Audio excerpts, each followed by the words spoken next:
violence something that happens unannounced? Or is there a way to screen for it when your son or daughter is dating someone? Are men really so much more violent than women? How can I prevent my kids from ending up in violent situations?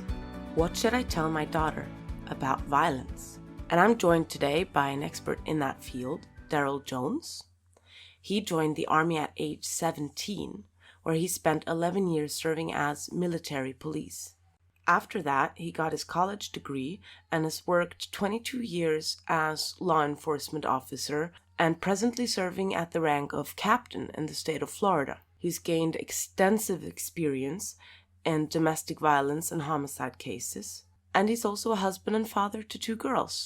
Hi, Daryl. Thank you so much for joining us today. Hi, Hannah. How you doing? Hi.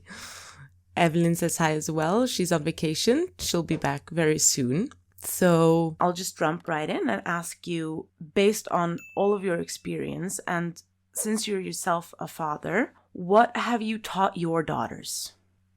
So so Kendall, my oldest, she's 18. She'll be 19 in about 3 weeks, and so we have these conversations often. I started way early in her life, and one of the first places I started was teaching her that there's a difference between an adult male and a Mhm. man. Mm, Uh, m- a male will reach adulthood, but he may not have the mentality of a man. And okay. manhood, for me, is a mental status as opposed to a physical biological status. It's not. It's biology is definitely a part of it. You Hmm. can't be a man without being a male. That's my position.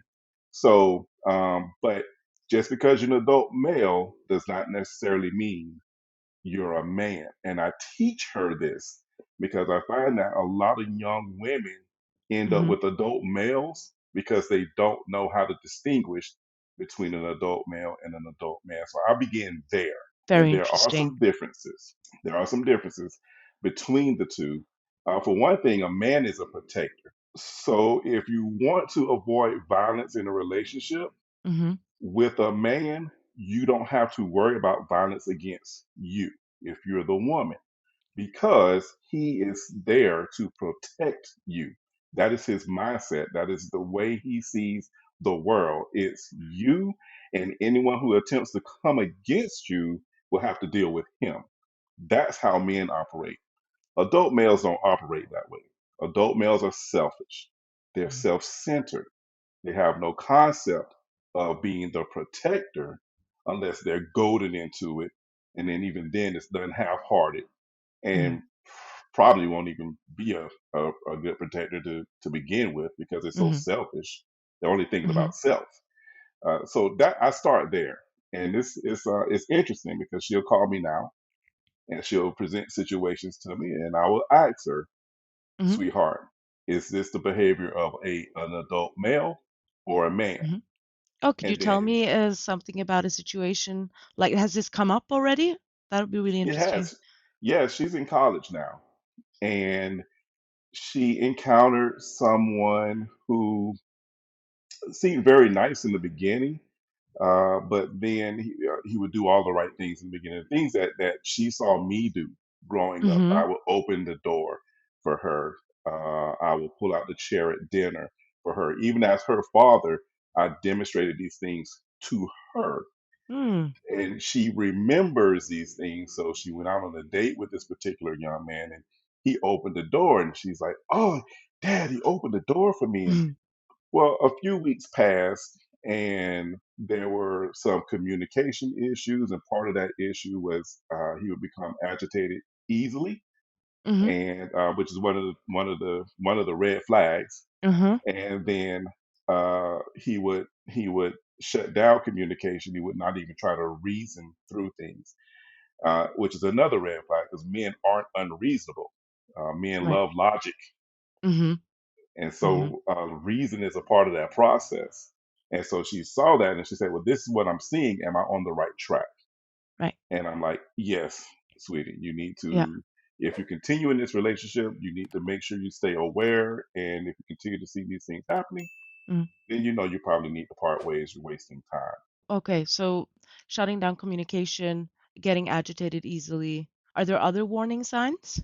Disrespectful, not only Mhm, to the the woman or the female in the relationship, but disrespectful to others. A disrespectful uh, adult male mhm. that's disrespectful to others will disrespect you. It is Ah, just a very good. matter of time. Mhm, Because of the selfishness and self centeredness, whenever they do not get their way, mhm. here comes the disrespect, here comes the name calling, here comes the belittling. Men uplift, men build, Mm. men consolidate consensus. They do not agitate, they do not instigate, they do not belittle. Yeah. I'm married. I love my wife. I'm not going to put her down. She Mhm, is a part of me. I'm a part of her. Belittling her, disrespecting her is disrespecting myself. mhm. I'm old enough, mature enough, man enough to understand those things, and that's just one more aspect. So I tell my daughter, Right. pay attention how they treat the staff in restaurants. Ah, It is one of the easiest clues to look for. yeah, How do they speak to the waiter or the waitress? How do they speak to the host or the hostess? How do they speak yeah, to if the owner comes to the table and asks him what? yeah, How does he behave when there's a problem? Maybe he ordered the cheeseburger. He got yeah, yeah, when does there's he a throw it problem, back yeah, at the waitress? Does he yell? Does he? These are yeah, all clues, and these are all things that's very easily observable from the beginning. yeah, yeah, because you You don't know, want a man who's very neurotic, who's very sensitive to negative emotions and then gets irate very easily. Yeah.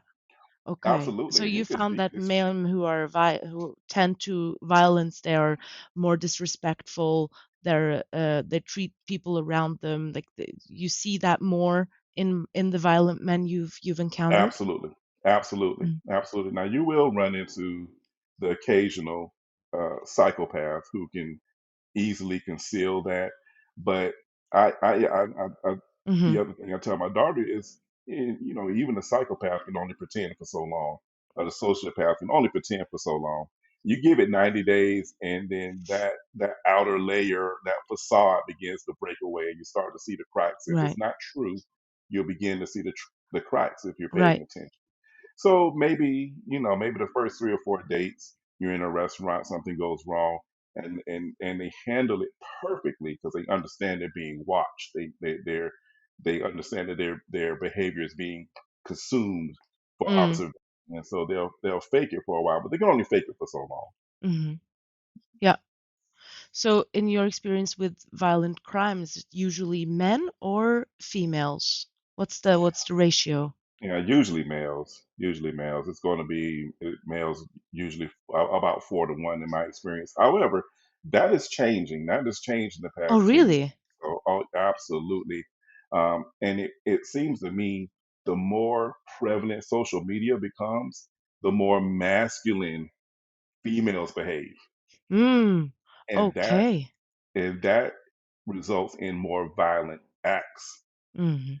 even violence against men. Mhm. There's more slapping. There's more drink throwing. There's more Mhm. outward hostility. It's not just yelling and shouting anymore. It's yelling and shouting while holding an object, whatever that object may be. Well, we call them weapons of opportunity. That's happening more and more, but it's still It's still. skews toward men, Mhm. or I would say adult males, yeah, being violent more often than females. But it's that lead is narrowing, unfortunately. Okay. Yeah, we just had someone on who was speaking about this and yeah, said that the domestic violence cases, women can actually be quite harmful, like boiling water and really whatever, like scissors, and they can exert quite a bit of harm if they want to, and the seeing it normalized in media and movies and everything, that you can do whatever you want with men, that increases the violence among women. Absolutely. And in my time in law enforcement, when I first started out over 20 years ago, we were educated on how to respond to domestic violence situations, highly volatile situations. In Mm, fact, outside of traffic accidents. That's the number one killer of law enforcement officers is responding to Really? domestic violence. Yes, responding to domestic violence situations. It is extremely dangerous for So law enforcement interesting. Tell me officers. about that.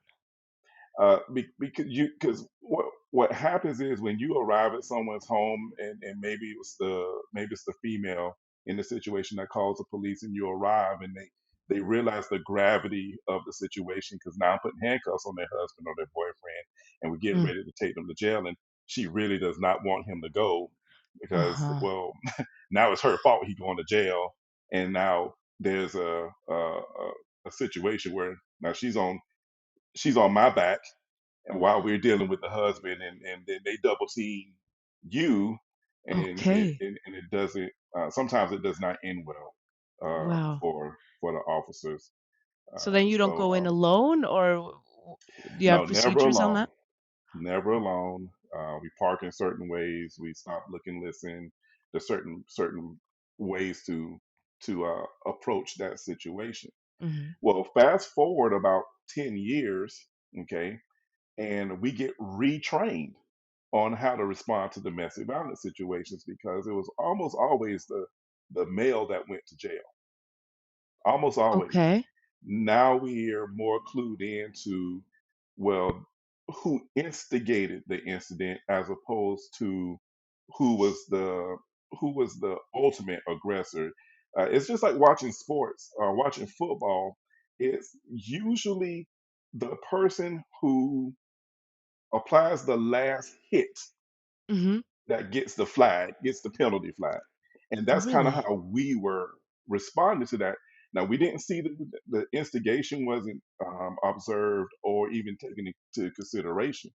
And and what would happen is sometimes the males were just defending themselves, Hmm. and that wasn't taken into consideration uh, Really? in those days, right? So now it's hey, she has marks on her, but how did the marks get there?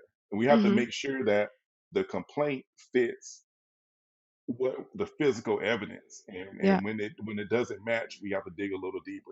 And we started end up taking more and more females to Hmm. jail for domestic violence. It Okay. just So right. there's We more just awareness around that now yeah. that Oh, there's the a lot more awareness. oh, Yes. good. Very good. And how can you or can you tell when you get to the scene, can you tell the difference when you look at the woman? Do you somehow sometimes get clued in as to like how violent she'll be, or if like warning signs when it comes to the woman? Body language for everyone there, for everyone on the scene, body language is extremely important. And unfortunately, if children are present, pay particular attention to the body language of the children Oh, because the body language of will course. kind of clue you into who the aggressor was. Even Ah. even if the male is in a highly agitated state, Mm-hmm. based on what is being said and how the body is being held in certain positions, you can kind of get to who did what to who and come to a reasonable conclusion. It takes a Okay. little practice, but Yeah. most definitely it can be done. Okay. So, and I mean, nothing about how the woman looks or any sort of any physical signs or yeah, typical. I don't. I'll say I don't know how deep I want to go. I don't want to give away any trade secrets, but people will attempt to look Uh-huh. disheveled as possible. Clothing, ripped or just not in a neat fashion. Hair not in a neat fashion. There are things that uh, it may be staged or it may be an accurate representation of what is taking place. Huh. It's important to figure out uh, you know, were your clothes ripped? And this isn't just for um, the females; it's for the males as well, because you get to these very unfortunate events, and you they're staging by Mhm. both parties because neither one of them want to go to jail. Yeah. So you've Uh, gotten to the point where you can sense the staged from the right? sincere. Yeah, you give me about 5 minutes worth of conversation, and we can pretty much get to it. Pretty much get to what took place. I used to be Mhm. really who has the scratches. Whoever's got the scratches, the other person goes to jail, and that's problematic. Mhm. Mhm. People scratch themselves, Yeah. or maybe they got scratched when the other person was defending themselves, but you have Right. a right to do so. Have a right to Mhm. defend yourself. You don't have to take physical abuse. You can defend Mhm. yourself, but how did that appear? How did that happen? So Oh, these are the things that are taken consideration. And this is exactly why I speak to my mm, daughter. Doing that part of my job is what made me speak to my daughter so early in life. I mean, she's 8, 9, 10 years old, and you I'm started so already early. I'm already Yeah. pouring into her, how to avoid these situations, because I find that, and I Interesting. will say in the domestic violence, it still skews more towards males being the aggressor and the Okay. females being the victim. Even with So all it's of this.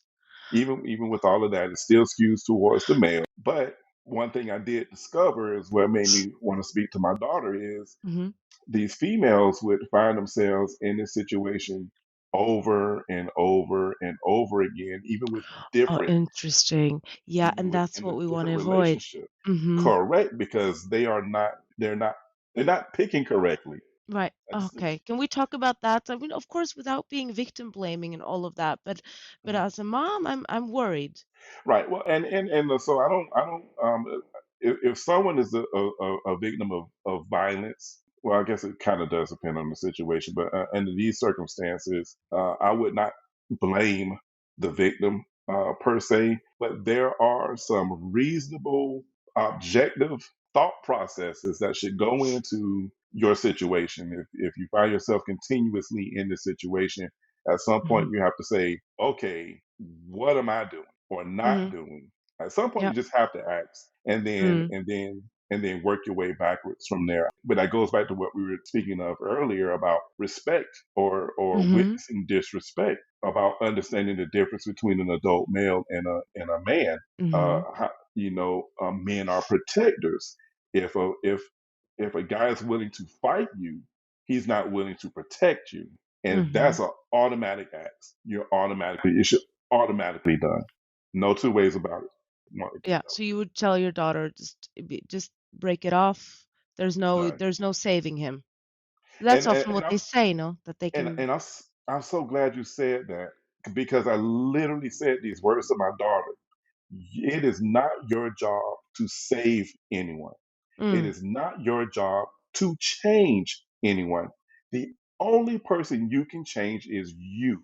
Mm. You can change your behavior, but do not go into any relationship thinking that you're their whatever. You're not their Mhm. guru. You're not their savior. You're not their. No, you are a companion and you Mhm. are a builder, a shared builder in a life. And if that's not your role, if that's not your position with that person, Right.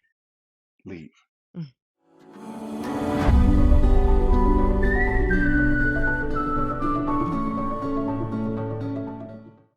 So do you see, are there common denominators in these women who always pick the violent men that you've seen?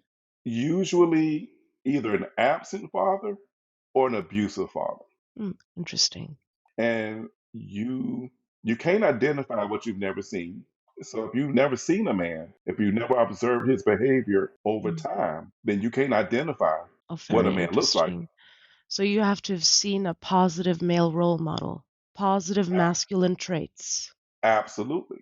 Mm. Because you don't know what the negative ones look like. You think, oh, okay, well, Yeah. especially with social media and television, they always highlight negative male traits. I, Hmm. s- I completely, I won't call the name of the company, but there's a certain channel on television that once I realized what they were doing, I would not allow my daughter to watch it anymore, because every single male, I mean, without fail, Hmm. every single male representation they had was either a goofball or an evil guy. Okay. Hmm. Never loving, never kind, never Hmm. protective, never informed, never wise, always goofy, Yeah. unintelligent, or evil. Right. Hmm. And if there's no father in the home and that's all you see on television and social media, then what is your ideal of a man? He's either a Mhm. goofball, unintelligent, or evil. And then what do you go out and get? Mhm. Because when they start demonstrating these negative behavior, you think it's normal. Mhm. And Yeah, I mean, and win-win because we are vulnerable. We're gonna be vulnerable in pregnancy and birth. We want a man who's capable, who's competent. But if you've never seen that in a positive way, then you fall for the bad guys. right, you'll accept anything. Mm, You'll accept anything. And as far as I'm concerned, through no fault of your own. mm, But that doesn't mitigate the damage. mm, Just because it's not your fault doesn't mean the mm, damage isn't any more real. Oh, it's just as real. So it's just mm. something else Right. to consider.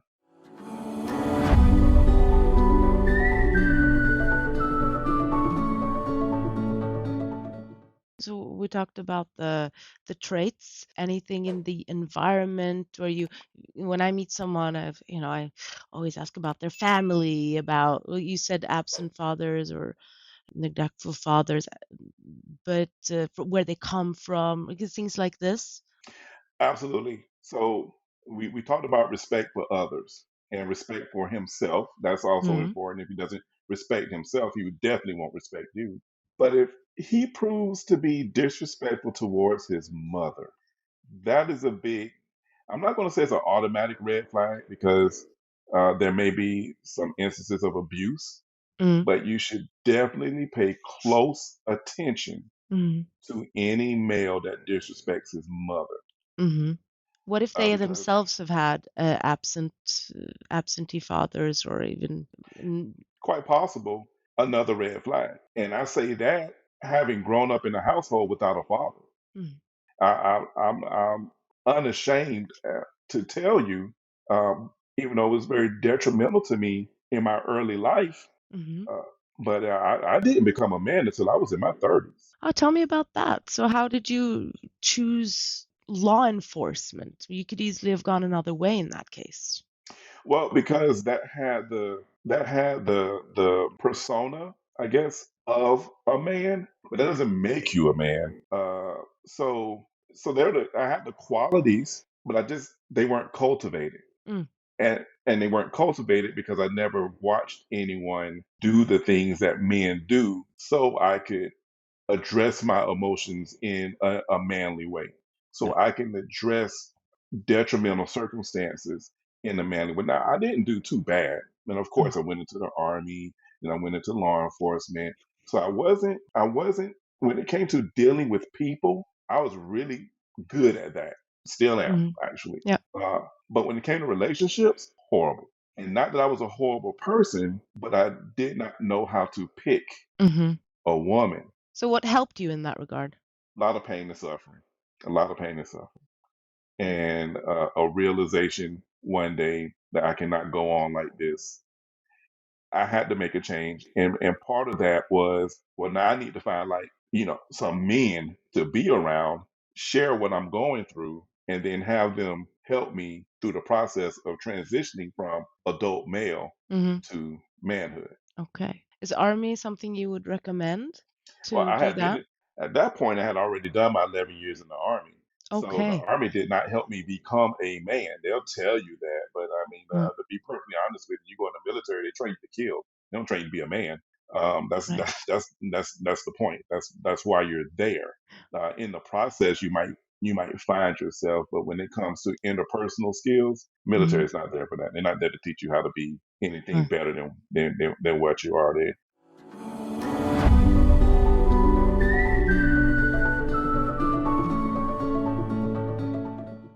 So, when it comes to your wife, have you given her any training or, things that she's not allowed to do or that she should do to avoid violent situations? Yeah, so yeah, we have this conversation a lot, and I tell my wife, I tell my daughter all the time, and they probably get tired of hearing me say this, but I always say, head on the swivel, exit strategy, head on the swivel, exit strategy.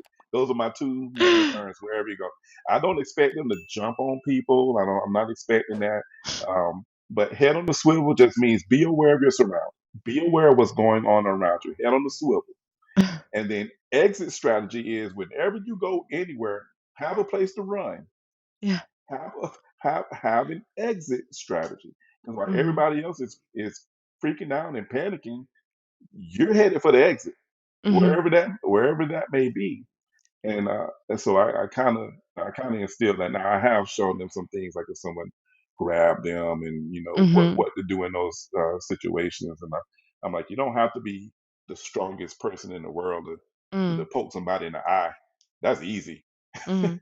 you know, you know. So yeah, so I do address some things now. As far as and my wife, I love her so much, but when it comes to body language and things like that, she's no, just no, Better run. just run, Okay, good. I just think run. I'd Don't run with argue her. and run. Yeah, No yeah, poking eyes, nothing and like that. no, I'd just no, exit. that's fine. No, like I said, I've never told them how to jump on anybody. They should never be offensive. Mhm. That's not their thing. Don't offend, defend, and then run. Mhm. And so I see. those are the things I share with them. Okay. So like I said, I had two sons, and they're very different. So my question is regarding my eldest. Eldest, he's three, so 3.5. But he's a big boy, very big boy, a lot of emotions. Yes. Yeah, very quick to frustration, and oh boy, he gets so frustrated, and then even I have trouble when he really puts his force into it. And so with 3.5, I obviously then worry, okay, I have to set up some things. I have to, what am I gonna put him into? How can I help him not become someone who's dangerous, but someone who's yes, who has positive male traits? So at 3 years old, he sounds like your typical 3-year old, whether it be a girl or boy. So the only thing that might trouble me would be if he was like cruel to animals. Mm, And so that because that's usually a telltale, especially in children, which actually dovetails great with something else as a red flag when picking a man. If he's cruel to animals, mm, now that's not the same thing as not liking animals. Some people don't. Some people don't like pets. Now, that's not. I don't have a problem with that. But mm, being cruel is something completely different, and that's a definite red flag. And now it could be a child or an adult. It's a mhm, red flag. So outside of that, he's 3. So what you do with boys, especially girls too, but especially boys, because they can be really there's a lot of energy there and there's a lot of power, especially as they begin to get mm, older. Keep them in extracurricular activities. Find out what mm, they enjoy, and usually the extracurricular activities that involve a lot of running is very mhm. helpful. There, They yeah. gotta So run, the 'cause they run all that energy out. cardio. Yeah, they just run all that energy out. Soccer, football, So you say I track. don't have to worry so much about exactly which sport or which martial art, okay, jujitsu or judo or like what. You can get Find what very he obsessed likes. with the details. Yeah, find no, find what he likes. Mm, You'll find what he actually loves going to do, and then right. boom, keep him But in if it. I understood you correctly, the army is not something you'd recommend, or because I just always thought, like, yeah, going to the army, that's really good for those kind of boys that they get discipline, that they get to channel. Oh, absolutely. You're going to get the discipline, and like I said, I was grateful for the army because it did give me the intestinal fortitude to push through things that I normally might not have pushed through without that experience. I mean, the coldest I've ever been has been my time in the army. I've never been so cold and didn't have any outlet other than just to stick it out. There are times where you end up being very afraid, Mm, but you push through it because you have a job to do. And there are times where you didn't want to get up at 3:30 in the morning and run mm, 12 miles, mm, but you push through it. mm.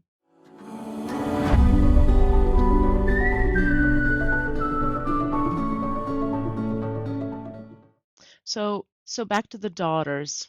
What would you say? What's the absolute worst case scenario, worst case guy that you can imagine your daughter bringing home? Can you paint him for me? Worst case scenario is someone who is an absolute idiot, but thinks he's highly intelligent Hmm, a good because one. there's no reasoning with that guy. Hmm, No reasoning with. He's going to always be right. And mm, people who are always right in their own mind will justify any action they take. And that's a problem.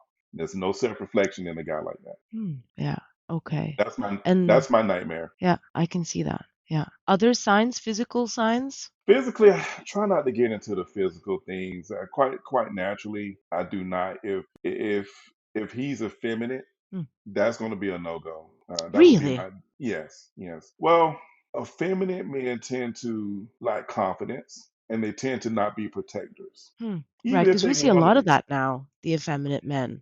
Yes, you do. Mm. Yes, you do. Because we've feminized boys, and we've made girls masculine. Mm. Mm. And so everybody's emotions are all over the place. And you can't, when you're masculine, when you're supposed to be feminine, you don't know how to stifle the anger. You don't know how to control it. You don't know how to, I can get angry and use that anger to motivate me to do something positive. Mhm. That's a combination of my masculinity interacting with my manhood. Mhm. As Mm. if I were an adult male, I would get angry, and my masculinity would cause me to go out and do stupid things, Right. picking fights and completely and thorough selfish behavior. Mhm. But as a man, it's going to drive me to the positive. When you're a masculine female, you get angry, and you're going to do the same thing that the adult male does. You're not going to know how to channel that anger, channel that hostility, channel all that masculine energy in a way that's positive. And they Mm. just end up coming off, I was going to say irritating, but so much more than that.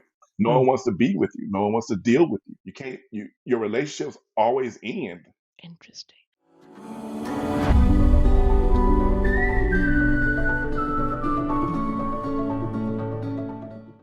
Okay, so you're sitting at the dinner table with this date that you're already you're not a huge fan. So you bring your investigator skills out. What would you ask him? What would I ask? I would probably ask how his mother's doing. Mm, yeah, good. I like that. How's your mother? And then sit back and listen for the answer. And if it's just a one, and typically what you get now of these young kids are 2 or 3 words. Mm, I'll have them elaborate mm, more. But that's a good first. It's a good first question. One is it's unimposing. There's no mm. hostility in a question like that. It's like why are you asking me such a question? That response would be like, oh yeah, it's time for you to go, young man. You're Yeah. not going. I just asked how your mother was doing. And if that upsets you, then you told me everything I need to know. Just in that. But I actually, other than that, by the time he gets to the dinner table, to be honest with you, I've already shook his hand. Mhm. I've already looked him in the eye. Mm. I've asked him how he's doing, and I'm looking at his body language, and I'm listening for his response. And after that, I may not need to ask a lot of questions. Now I do have an ear, and this may sound funny, but I do have an ear for sociopaths, Okay. and I have fun with them. Okay. I have fun with them. I love questioning sociopaths because they think they're so much smarter than Mhm. everybody else in the room. Hmm. Yeah. So they'll start giving you answers to this, that, and the other, and I'll remember, and we'll circle back to stuff and see if that answer's the same. And Right. it's kind of make it a game. It's Oh, do you it's it's catch them fun, in something? right? And so it's funny because when my daughter was in high school, she would say, "Hey, Dad, uh, Charlie wants to take me on a date." Mm. And I'm like, "Okay, no problem. Tell Charlie to come by the house, pick you up, and I'm gonna speak to him." Mhm.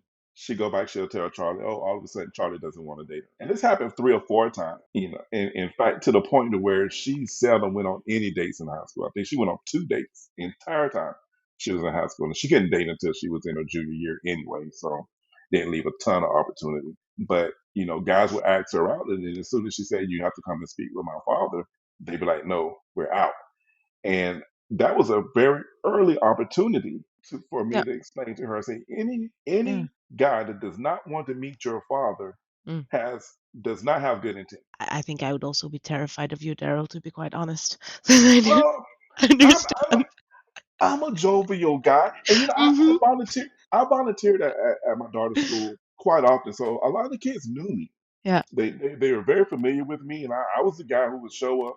Yeah, I didn't. yeah, you didn't cut up with me. I didn't let you do things that you weren't supposed to do. I was chaperone trips, but I was the cool dad. I was the funny one. Mm, They would all I come can to me see and that. ask my advice, and Mhm, and it's unfortunate. So few parents do that today. They don't take the time to vet mhm, who their children are with, and it be male or female. I don't, right. if I had a son, yeah, son, that's fine. Go pick her up, but either I need to come and meet you guys wherever you are. You need to bring her by the house so I can, I would Mhm, need to see who this person was. I need to. mhm, Because there's a lot of things. I need to look them in the eye. Their pupils dilated. One pupil bigger than the other. The eyes bloodshot. Do I smell alcohol? Do I smell weed? mhm, Do I suspect any other type of drug use, body language, these things, they're mhm, important. I want to know. right, I want to see who you're riding around of with, course, yeah. you know.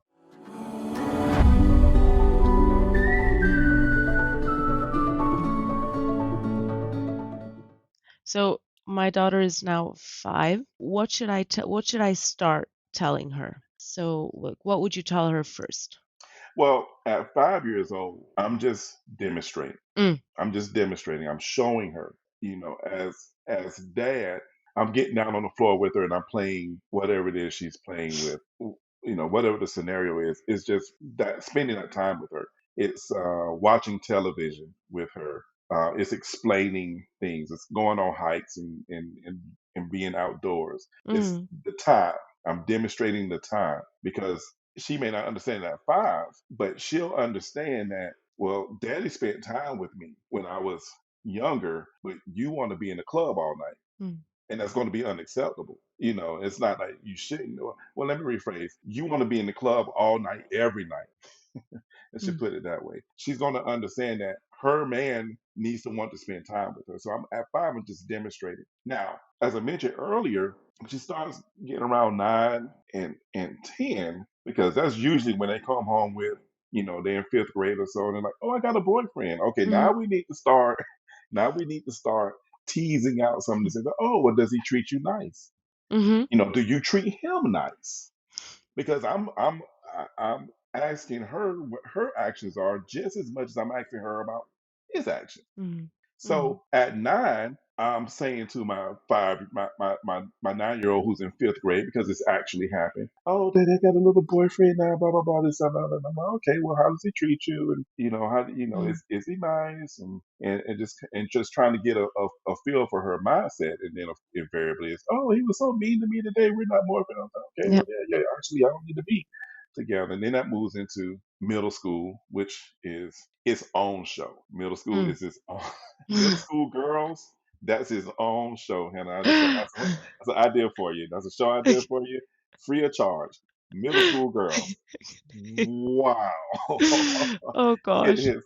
Yeah. But naturally, as they get older, you can go a little bit, deeper into Yeah. conversation, and then Yeah. it becomes is he willing to open the door for you? Is he carrying your books? Or actually, these kids don't have Mhm. books anymore. They Yeah. all got iPads and they got electronic textbooks. But is he carrying your iPad for you? Mhm. Is there any chivalry? I explain what chivalry is, and, and, Yeah. and how it's a good thing, and then high Oh, school very is, good. and high school, of course, is now more about attitude, Yeah. Yeah. and we could talk about anger issues and the inability to control one's emotions, Mhm. as being telltale signs. And so there's a natural evolution, but I'm not dumping it on her all at once. It starts very young, Starts and early. then you Yeah, it just sounds like there are a lot of things that we as parents can do and are really staying on top of it. Mhm. absolutely. And I do my best to try to make it a game. I try to make it fun for myself, and my daughter, she gets a kick out of it. One of the most rewarding things that has happened recently. It's about 2 weeks ago. She called me. She said, "Dad, I have you on speaker." I'm like, okay. She's like, it's me and 3 of my friends, and we're having this debate. And I said, I can't think of anybody else to call that would be better, able to guide us than you. So we're willing to go by whatever you tell us. And I'm like, oh, that one phone call is a result of me Yeah, it's consistently and repayment. constantly Well done. pouring into her. And Uh-huh. and But this is something that parents tend to miss, and and so when we miss doing that, we Right. have girls who become young ladies Mm-hmm. who can't identify a man. Yeah. Yeah. That's You so know, true. This oh, has been it's incredibly helpful. Parents love, parents teach, and the Mm-hmm. really good parents love teaching their Mm-hmm. children. And you have to Very develop that good. love of teaching. Yeah. And when you have that, things tend to fall in place. Even what you might consider a hard time becomes a lot easier to deal with when you love pouring into your children and teaching them what's going to be best for them down the road. And then I tell my daughter, you can make whatever decisions you want to make, sweetie. I said, but you won't be able to blame me for not teaching. Very good. Thank you so much. Dear family, your support would be much appreciated. So if you would think it not robbery, could you head over to PayPal or Venmo and show us some love? Just type at Family on Trial and you'll come right to our account. Send us a blessing if you would. We'd really appreciate it. Thank you so much.